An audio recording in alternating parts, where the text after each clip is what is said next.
그가 여기 계시지 않고 그가 말씀하시던 대로 살아나셨느니라. 와서 그가 누우셨던 곳을 보라.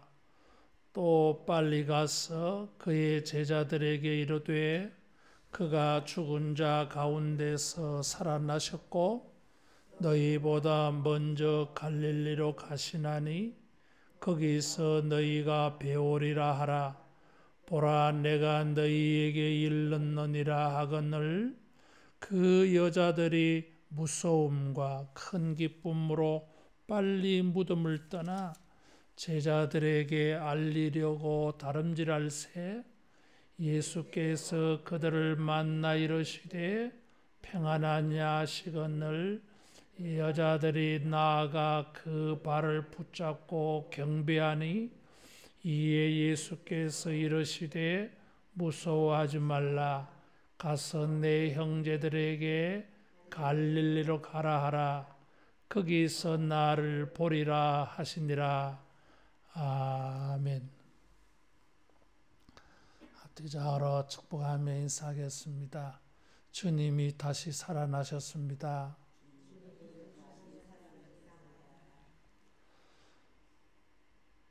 주님이 죽음에서 부활하셨습니다. 우리가 사는 세상에는 죽는 일이 있었더랬어요. 그런데 주님이 부활하심으로 죽음이 있는가 하면 부활이 있음을 보여주셨어요. 고난이 있는가 하면 고난의 십자가가 있는가 하면 영광의 부활도 있습니다. 두려움과 근심, 슬픔이 있는가 하면 기쁨이 있고 평안이 있습니다. 사람들에게 인정받지 못하고 거부당하고 무시되고 존중받지 못하는 일이 있는가 하면 예수님의 부활은 이런 사람들도 사회와 공동체의 사람들에게서 존중받고 귀하게 여김받는 일이 있습니다. 이런 모든 새로운 시대가 열리고 새로운 세상이 열리고 새로운 세계가 예수님의 부활로 일어났어요. 예수님께서 죽음에서 부활하셨습니다. 죽음과 두려움과 염려와 천대라고 하는 이 무덤에서 벗어나는 은혜가 우리 모두에게 있기를 축원합니다. 예수님이 장례를 치르고 안식일이 끝나기를 기다리는 사람들이 있었어요.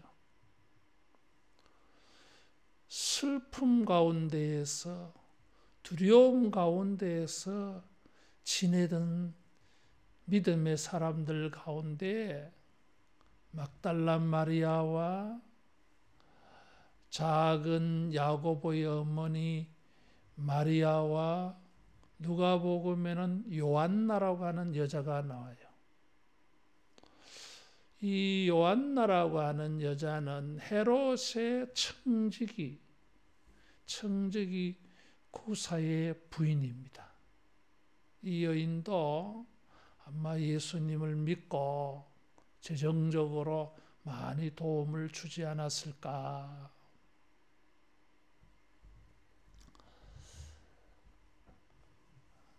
막달라 마리아 이름이 제일 먼저 나와요. 마태는 여인들이 막달라 마리아, 그 다음에 야고보와 요한의 어머니 살로메, 살로메요. 그리고 작은 야고보의 어머니 마리아, 이런 여인들이 예수님의 무덤을 찾아왔어요. 안식일이 끝나자마자 기다렸다는 듯이 아직 날이 밝지 않다고 하는 것을 보아서 안식일이 끝나자마자 안식일 규칙을 지키다가 보니까 그랬던 거지요. 끝나자마자 예수님의 무덤을 찾아왔어요. 아마 안식일이 시작되기 깊은 밤에 일찍부터 깨 있지 않았을까?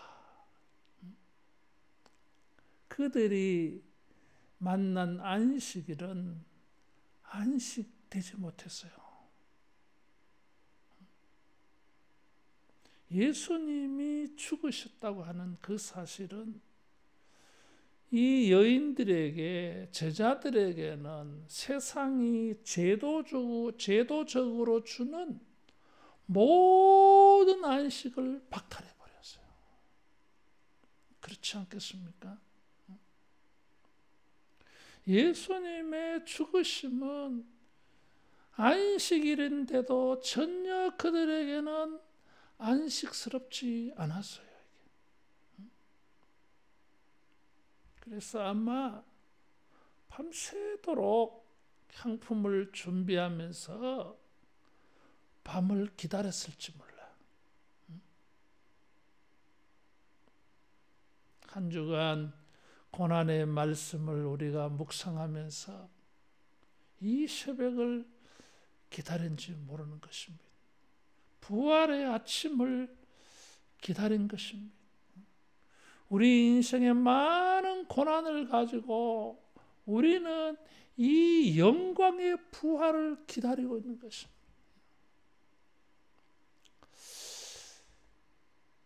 이 부활절 설교를 오늘 3개 하잖아요. 3개를 준비해 놓고 평소보다 어젯밤에는 좀 일찍 잤어요. 한 11시쯤 돼서 일찍 잔 것 같아요. 하루 종일 이 말씀을 묵상하면서 그래, 새벽 예배를 드려야 되니까 일찍 자자. 근데 자꾸 깨더라고요. 눈을 떠서 보니까 12시 반. 어떻게 할까? 그만 깼는데 또 말씀을 또 들여다볼까? 묵상할까? 아니야. 너무 체력적으로 지쳐 있으니까 4시 반까지 다시 자자. 그래가지고 뒤척거리면서 겨우 잠드는 것 같은데 눈 뜨니까 2시 반. 자야 되는데 아니야. 일어나자. 그만. 그래, 일어났어. 아마 여인들이 잠이 안 왔을 거예요. 무덤에 가야 되니까. 예수님의 무덤에 가서 예수님의 그 장례를 치를 때에 향품을 자기들이 못했는데 그거 해야지. 근데 사실은 그거 다 의미 없는 일이에요. 돌문을 열 수가 없어. 못 열게 해놓은 거예요. 예수님이 살아계실 때 부활할 거라고 예언을 하신 게 있어서 핍박자들이 예수님 부활했다고 시체 훔쳐가서 소문 낼까 봐 돌문을 열지 못하게 만들어 놓았어요. 마가복음에는 여인들이 무덤에 가면서 누가 우리를 위하여 돌문을 열어주랴 걱정하는 말들이 나오고 있어요. 그런데 갔는데 돌문이 열려져 있어요. 깜짝 놀라서 들여다보니까 마가복음에는 한 청년이 앉아있다 그랬어. 예수님의 누우신 오른쪽에. 마태는 그가 천사라고 말하고 있어요. 번개 같고 형상이 빛이 났다 그랬어. 얼마나 두려웠겠어요. 지진이 막 일어났대 거기. 그래서 돌문이 열린 거예요. 이렇게. 무덤을 지키는 자들이 무서워서 죽은 자같이 되었다 그랬어. 어떤 주경학자는 예수님이 죽음에서 부활했는데 살아있는 자들은 죽음같이 되었다. 이걸 대조시켜서 말했어. 이게 어떻게 눈에 보였을까? 예수님께서 죽은 자 가운데에서 이 부활하였는데 지키는 자들은 무서웠어. 지키는 자들만 무서워한 게 아니라 여인들도 무서웠어. 죽은 자가 살아났다 하니까 또 천사를 보니까 뭐 겁도 나기도 했겠지. 뭐. 부활은 두렵지 않는 일인데 최초에는 이게 두려운 일이었어요. 생전 경험해보지 못한 일이라서 두렵기도 했고 또 부활을 믿지 못하는 입장에서는 죽은 자가 살아났다고 하는 것은 두려움이 될 수도 있어요. 그러나 천사는 여인들에게 무서워하지 말라 그랬어요. 예수님께서 이 여인들을 만났어요. 천사들이 전하여 주는 말을 듣고 여인들이 빨리 다름질하여서 제자들에게 알리러 가는 도중에 마태는 예수님이 부활하신 예수님이 여인들에게 직접 나타난 것을 증거하고 있어요. 요한복음 20장에는 마리아가 예수님을 만난 것으로 증거하고 있어요. 사건을 구성을 해보면 이래요. 천사가 여인들에게 예수님이 살아나셨다. 가서 제자들에게 알리라. 그래서 알렸어. 그래서 베드로와 요한이 달려왔어요. 그래 보니까 텅 비었어. 그리고는 제자들은 돌아갔어. 여인들도 제자들과 돌아갔어. 막달라 마리아가 혼자 남아 있었어. 그때의 요한복음 20장에는 혼자 남은 막달라 마리아에게 예수님이 나타나셨다는 거예요. 그리고 나서 여인들이 다시 온 거야. 베드로와 요한에게 알려주러 갔던 여인들이 베드로와 요한이 돌아오고 난 다음에 막달라 마리아에게 다시 찾아와서 마태는 그때 사건을 기록한 거예요. 그래서 여인들이 만났다. 그 여인들에게 예수님께서 인사를 해서요. 9절에 보니까 평안하냐, 평안하냐 그랬어. 이 말은 인사예요. 안녕 이런 거예요. 그런데 이 평안하냐고 번역을 했는데 원래 이 말은 의문문 돼 있잖아요. 원어에는 이게 명령문이에요. 이게. 따라하겠습니다. 기뻐하라. 기뻐하라고 하라는 단어예요. 샬롬이 아니에요, 이게. 우리말에는 평안하냐 이렇게 질문을 던지셨는데 원어는 기뻐해라. 안녕도 아니고 기뻐해라라는 거예요. 부활하신 예수님께서 천사들도 전하여 준 소식은 무서워하지 말라. 예수님도 여인들에게 무서워하지 말라. 천사가 전하여 준 말이나 예수님이 하신 말씀이나 똑같아요, 여러분. 무서워하지 말라. 살아나셨다. 갈릴리에서 만나자 그래라. 예수님도 이 여인들에게 똑같이 말해서 무서워하지 말라. 기뻐해라. 갈릴리에서 만나자고 제자들한테 전해줘라. 똑같이 말했어요.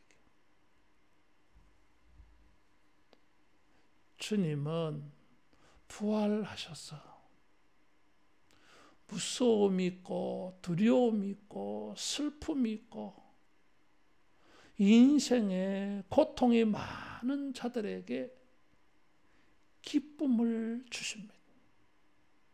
이런 모든 두려움과 슬픔의 무덤에 갇혀 살아도 사는 것 같지 않는 하루하루 죽어가는 이 인생에게 주님은 새로운 생명의 세계, 부활의 세계를 열어주셨어요. 2025년도 부활절을 맞이해서 우리 모두에게 이런 큰 기쁨의 부활이 일어나기를 축원합니다. 천사는 여인들에게 그가 말씀하신 대로 부활하셨다 그랬어요. 예수님은 살아계실 때에 죽은 지 3일 만에 부활하실 것을 여러 번 말씀하셨어요. 가장 우리에게 잘 알려져 있는 것이 요나의 부활 사건을 인용해서 말씀하신 것입니다. 너희는 나를 누구라고 하느냐? 예수님께서 물었을 때에 베드로의 고백을 듣고 부활하실 것을 말씀하셨어요. 변화산에서 부활하실 것을 말씀하셨어요. 소작인의 비유를 가지고 말씀하시면서 부활을 말씀하셨어요. 예수님께서 십자가를 앞두고 제자들과 말씀하실 때에 부활을 이미 말씀하셨어요.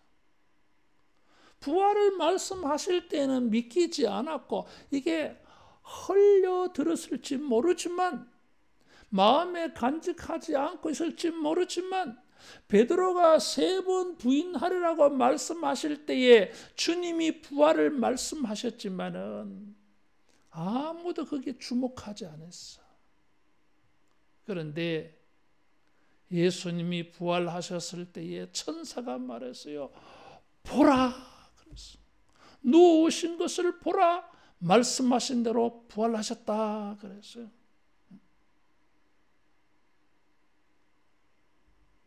주님이 말씀하신 것을 주목하게 하셨어요. 그리고 여기 이 예수님께서 이 9절에 그들을 만나 이르시되 평안하냐 물으셨는데 우리말에는 없어. 번역을 안 했어.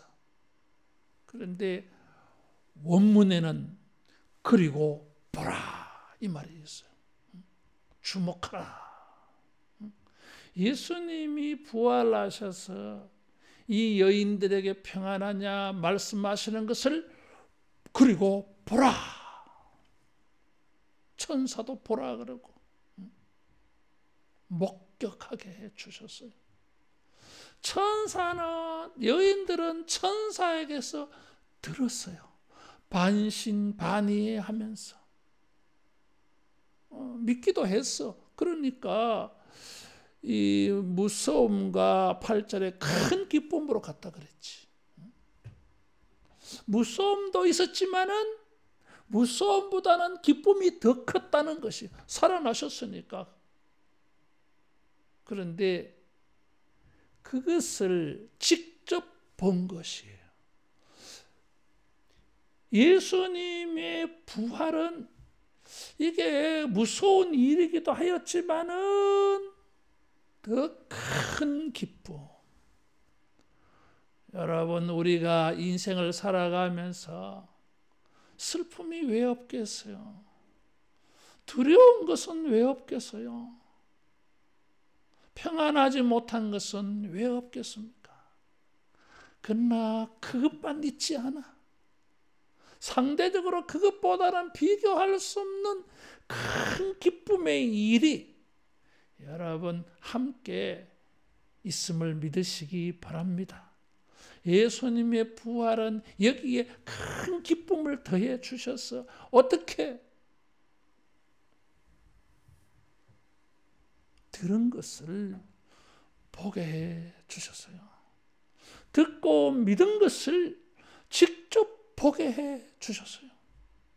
빈 무덤 자체만으로는 예수님의 부활을 확실하게 전해줄 수가 없어. 속이는 자들이 거짓말을 퍼뜨리잖아. 지금 시체를 훔쳐가서 믿음이 비었다고 말해라 그러잖아. 지금.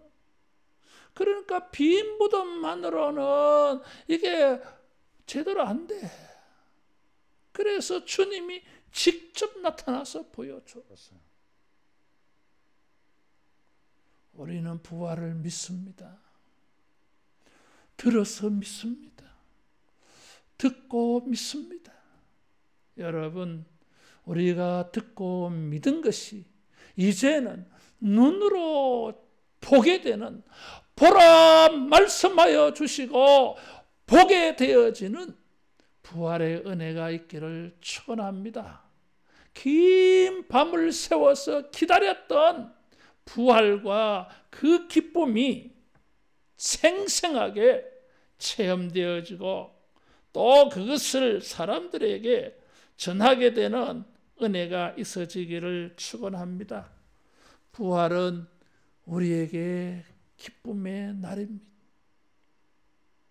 우리의 감정만 기뻐지는 것이 아니라 믿음으로 기뻐하는 것만이 아니라 실제로 현실적으로 사실적으로 부활하신 주님을 만나게 되어지고 부활하신 주님을 경험하게 되어져서 그 부활의 놀라운 일들이 우리에게 기쁨이 되어지는 이런 부활절 되기를 축원합니다.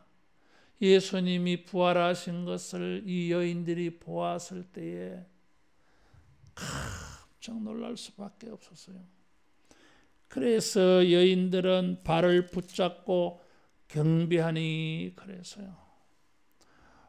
발을 붙잡았다고 하는 것은 경배하는 모습이에요. 엎드려야 되니까. 엎드린다고 하는 것은 복종을 말해. 복종과 경배. 최초에 이 예수님의 부활을 만난 사람들은 부활하신 주님에 대하여서 큰 경외감을 가지고 엎드려서요. 복종했습니다. 큰 경외감을 가지고 주님을 경배했어요. 여러분, 부활하신 주님을 기뻐할 뿐만 아니라 주님에게 복종하고 경외감을 가지고 섬기고 예배하는 이런 우리가 되어지기를 축원합니다. 주님은 부활하심으로 말미암아 경배를 받으실 만합니다. 그래서 사도 바울은 로마 교회 편지하면서 로마서 1장 4절에 부활하심으로 말미암아 하나님의 아들로 인정받았다 그래서요. 사람들이 예수님이 부활하심으로 말미암아 하나님의 아들로 여기며 하나님의 아들로 예배했습니다. 그래서 일요일 주일이 생긴 거예요. 이때부터 교회는 일요일이라고 하는 단어를 쓰지 않고 주의 날이라고 말하는 것입니다. 주일은 예수님의 부활이 근거예요. 여러분, 우리가 주님의 부활하심을 항상 우리가 믿고 예배할 때마다 이 부활의 믿음이 고백되어지고 반영되어지기를 축원합니다. 예수님께서 천사는 예수님의 부활을 말하면서 제자들에게 가서 갈릴리에서 만나자고 전해라 그랬어요. 예수님도 이 여인들에게 경배를 받으시면서 제자들에게 가서 갈릴리에서 만나자고 전해라 그랬어요. 참 재미있는 것은 예수님이 부활하신 이 위대한 사건을 부활 자체에 대해서 이렇게 막 증거해야 되는데 마태는 갈릴리에서 만나자고 하는 것을 강조해서 말하고 있어요. 이게 이상하게 보이잖아요, 여러분.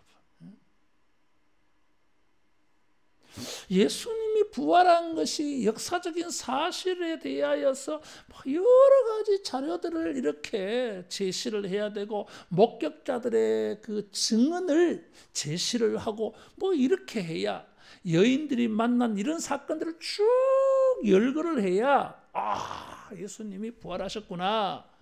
이게 믿는 일에 도움이 될 거 아닙니까? 근데 예수님이 부활하신 사실 자체는 아주 간략하게 하면서 실제로는 강조점을 갈릴리에서 만나자고 여기에 방점을 두고 있어요. 예수님이 고난당한 것에 대해서는 복음서 저자들이 길게 소개하고 있어요. 내용이 분량이 길어요, 이게. 근데 정작 이 부활하신 사건은 너무나 간단하게 기록되어 있어. 이상하지 않나요, 이게? 마태는 갈릴리를 강조하고 있어요. 너희보다 먼저 가서 기다리실 거야.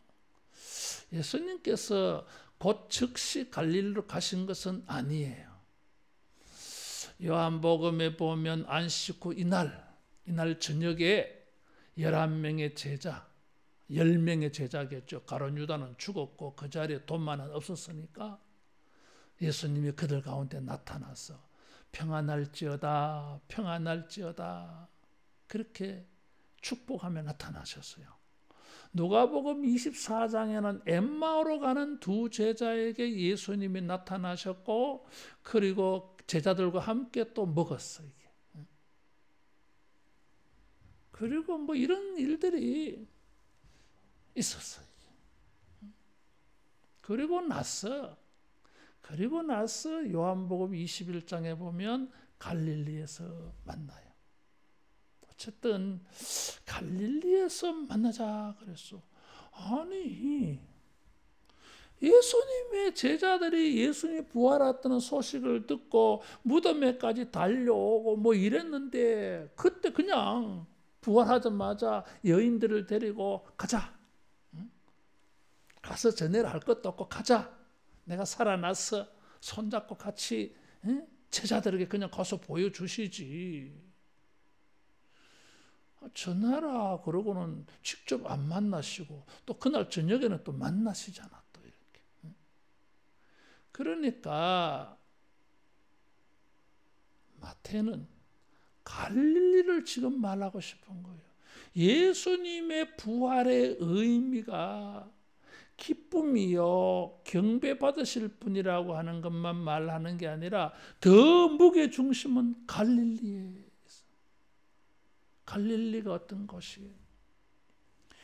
복음서 저자들은 예수님께서 공생의 사역을 하실 때에 갈릴리에서 시작하셨고 갈릴리에서 많은 사역을 하셨고 그리고 이따금 한 번씩 말이요. 절기 때 6월절 때 예루살렘에 올라가셨을 뿐이지 예수님의 사역의 주 무대는 갈릴리였어요. 자라기도 갈릴리 나사렛에서 자랐어요.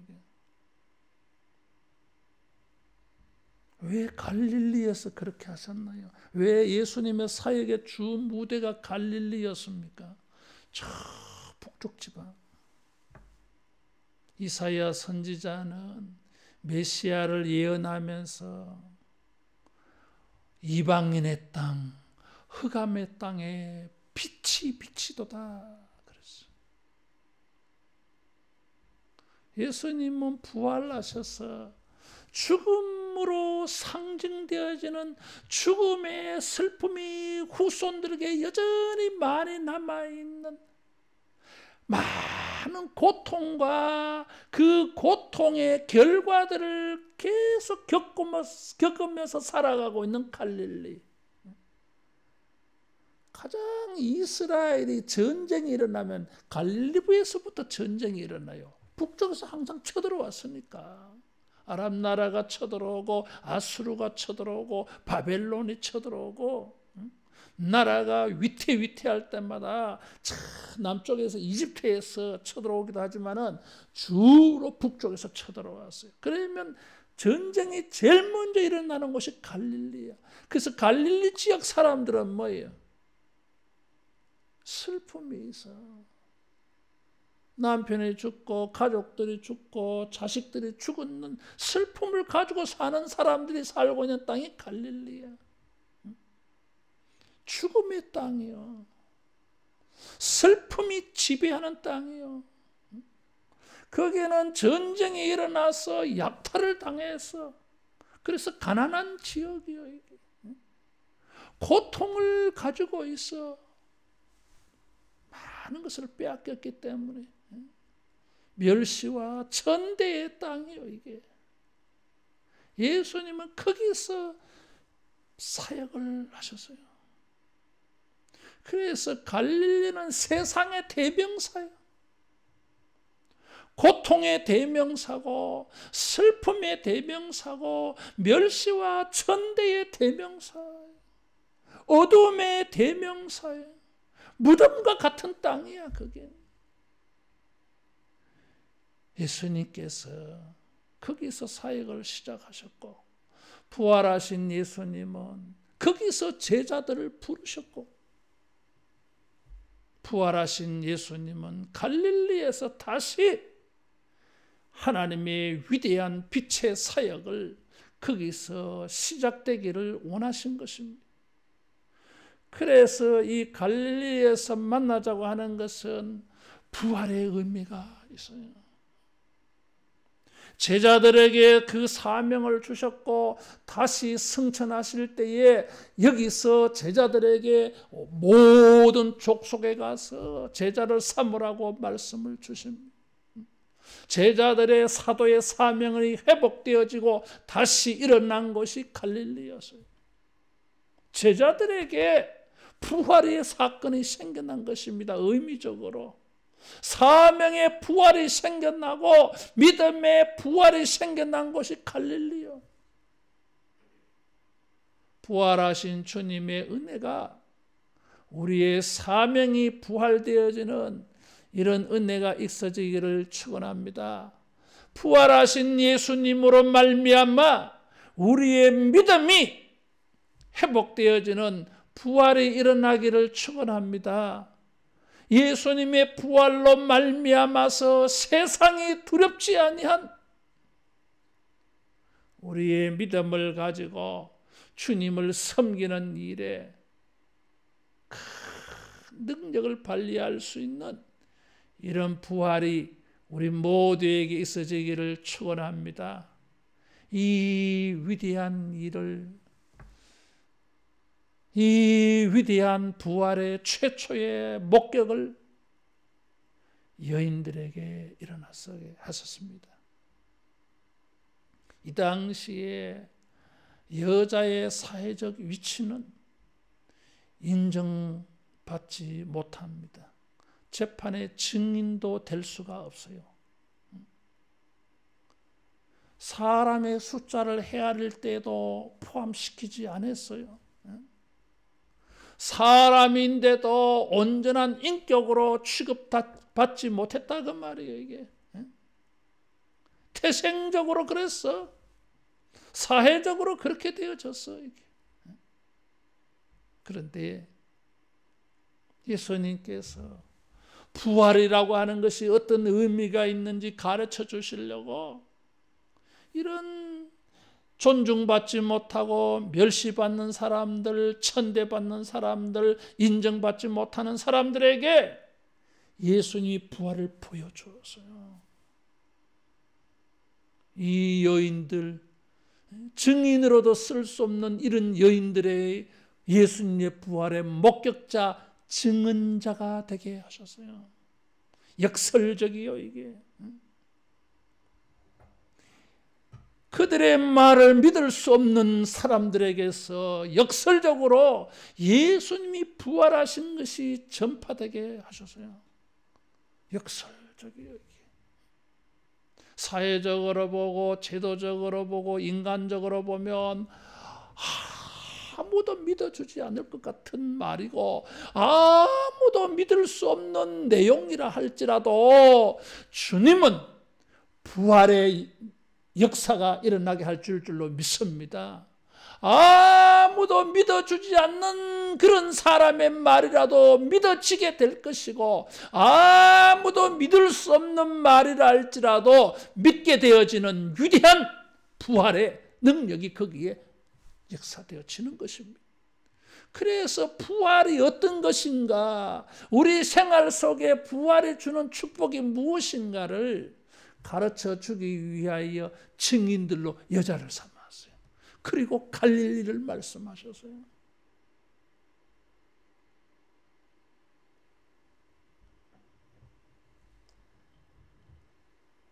이 여인들이 부활의 목격자고 증거자예요. 이들로부터 시작되어져서 전 세계에 주님의 부활이 지금도 전해지고 있습니다. 기뻐하면서 주님을 경배하고 찬양하고 섬기면서 거기에만 머무르지 말고 우리가 듣고 믿고 본 바를 여러분 전할 수 있기를 축원합니다. 누가 내 말을 믿어주겠느냐? 나 같은 사람을 누가 믿어주겠느냐? No! 그런 사람이 믿어지고 그런 사람이 하는 말이 믿어지게 하는 게 부활의 능력이에요.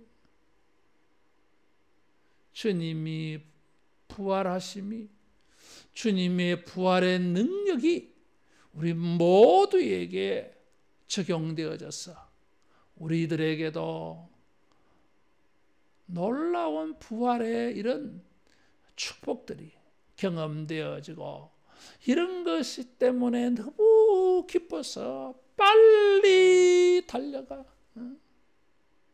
뭐 빨리 달리라고 하지 않아도 누가 빨리 안 달리겠습니까? 이 여인들처럼